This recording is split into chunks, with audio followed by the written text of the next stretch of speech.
இன்றைய வேத வசனம் சங்கீதம் 94:19. என் உள்ளத்தில் விசாரங்கள் பெருகுகையில் உம்முடைய ஆறுதல்கள் என் ஆத்துமாவை தேற்றுகிறது.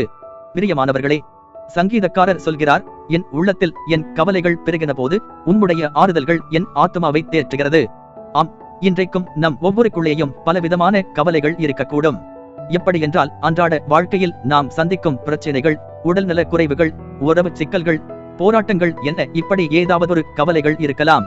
இந்த கவலைகள் அதிகமாகும் போது நம்முடைய ஆத்துமா நிம்மதியிழந்து ஆறுதல் இல்லாமல் காணப்படுகிறது. இன்றைக்கு அப்படிப்பட்டவர்களாய் நீங்கள் இருப்பீர்களானால் இந்த வார்த்தை உங்களுக்கு தான். வசனம் சொல்கிறது, கர்த்தருடைய ஆறுதல்கள் நம்முடைய ஆத்துமாவை தேற்றுகிறதாம்.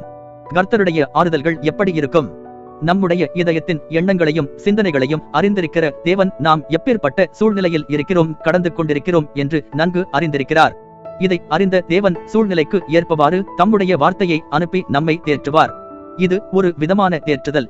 இரண்டாவது, துக்கத்தின் மிகுதியால் நாம் கண்ணீரோடு ஜெபிக்கும் போது நமக்கு பலன் தந்து நம்மை தேற்றுவார்.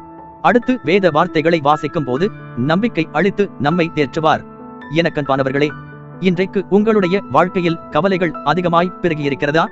உங்கள் இதயத்தில் உள்ளதை கர்த்தருக்கு தெரியப்படுத்துங்கள், ஜெபம் செய்யுங்கள், வேதம் வாசியுங்கள். தம்முடைய வார்த்தையை அனுப்பி உங்களுக்கு பலன் தந்து நம்பிக்கை அளித்து உங்களை தேற்றுவதை பார்ப்பீர்கள். கர்த்தர் உங்களை ஆசீர்வதிப்பாராக.